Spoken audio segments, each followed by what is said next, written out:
is up, YouTube? Welcome back. I have an awesome, amazing pickup. Retros are cool, but again, there's nothing like the OG, like Mike. This is the original Air Jordan 6 white infrared, and it has been sole swapped. Hence, I can do all this, I can do all that, and it's all good. They were made in Taiwan, and they're also made in Korea. So this pair specifically was made in Korea.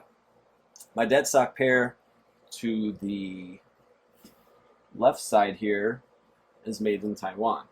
And you can see the toe cap actually rounds off a bit more on the Taiwan pair, where it's a little more sleek on the Korean. Okay, so you kind of see the similar pattern there with toe box shape, different leathers used.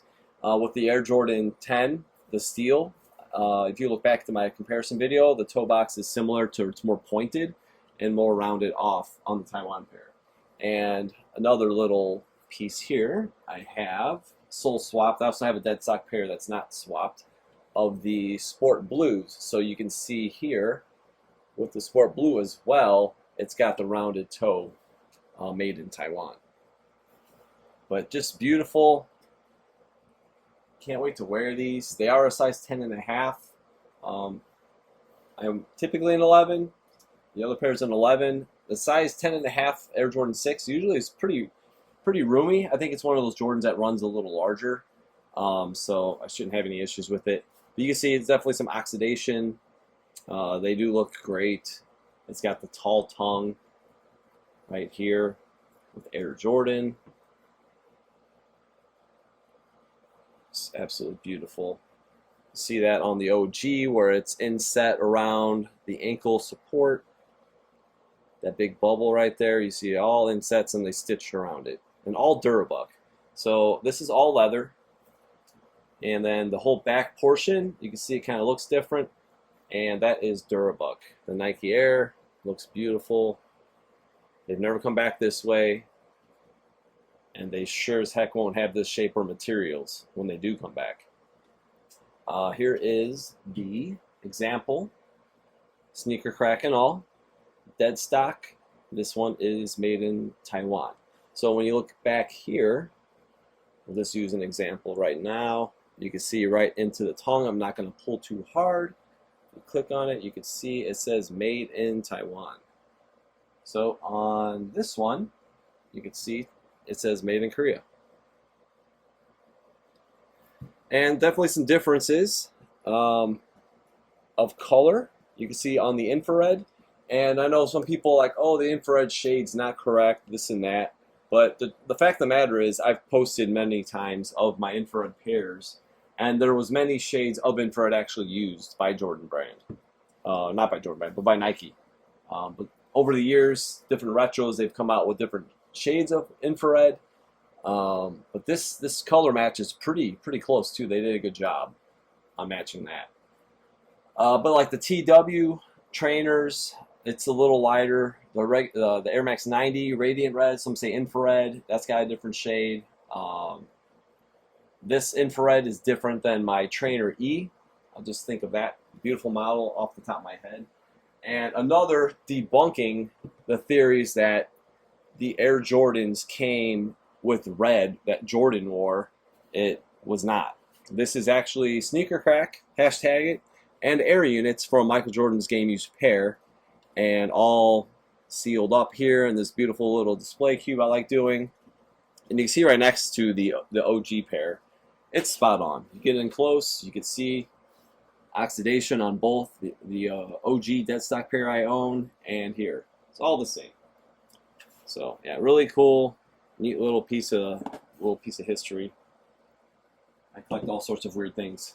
The insoles for this pair, these were worn a little bit, but not too bad. They do have the Nike stamp. Obviously, the dead stock pair is flawless, but just the original, you can see the cloth, like the fibers. It's so soft. I remember my black infrareds was my first Air Jordan I had. If you've been following me long enough, you know that. But they were just super comfortable. The insoles were just awesome. Just an amazing shoe.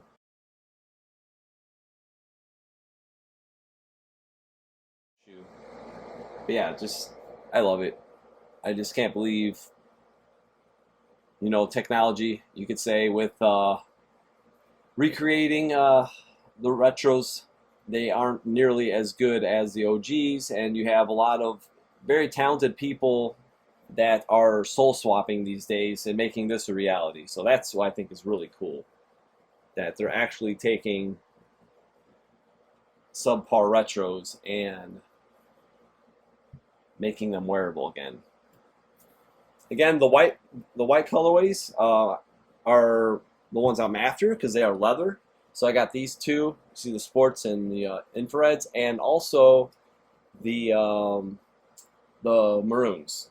So you got Durabuck all throughout here on the black infrared, and then you got the red panels for the carmine. It would flake. It's not going to look good. So I prefer just to keep the all leather versions. We'll just drop these out really quick and show you guys the OG. Just in a couple shots here, because why not? We got time. Pardon my Dracula tattoo in the frame. I do think that they cleaned these up. Hopefully it wasn't repainted necessarily, but it is wider. It doesn't look bad, but it looks like they definitely tried to clean up the Nike Air branding on the back end. But it does look good. Again, you could see some minor differences. Nothing crazy different between, but other than the toe box and the shades of infrared on the back here, even wider. You can see this is wider and this is a little skinnier on the Taiwan pair. Some people, I know the preference is probably, the more pointed toe box, but I think they both look great. Just very carefully adjust those. Just the cut, the shape, and the layout, and when you really touch the materials, that's the difference between the OG and the retro. Like, look at that leather, just creasing. I just broke out my my Olympic 7s. Very similar, like leather, the way they break into your feet. Just feels like there's no tension whatsoever, like you feel with retros, or especially like the retro 85s. Especially with the earlier ones, like they kind of hurt your feet after a while. That's why some of these custom makers, I think, are doing a way better job and using higher quality leathers to where it's naturally creasing like this would. So yeah, I don't have any tissue in here right now, so I can really show you guys how the OG leather really rolls.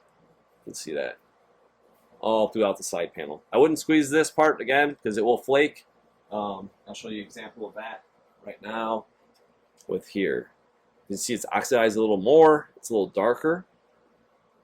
And the inside panel, that's what it's going to look like on the upper panel here, or the toward the forefoot and everything else, if you decided to wear the black infrared or the carmine. I don't mind it a little bit on the heel or right here, because it's not going to obviously flake as much. So with that, it looks okay with me. But yeah, just the contrast of that to that. This is really cool, the way that it's kind of oxidized. That's going to do it. So we have, again, the white infrared OG, made in Taiwan, made in Korea, one to rock, one to stock. I'm really excited to do this. Definitely going to break these out before the end of summer, and going to enjoy many wears. Don't forget to follow me on Instagram at OGOrBust. Hit that subscribe button. And we'll see you guys very soon.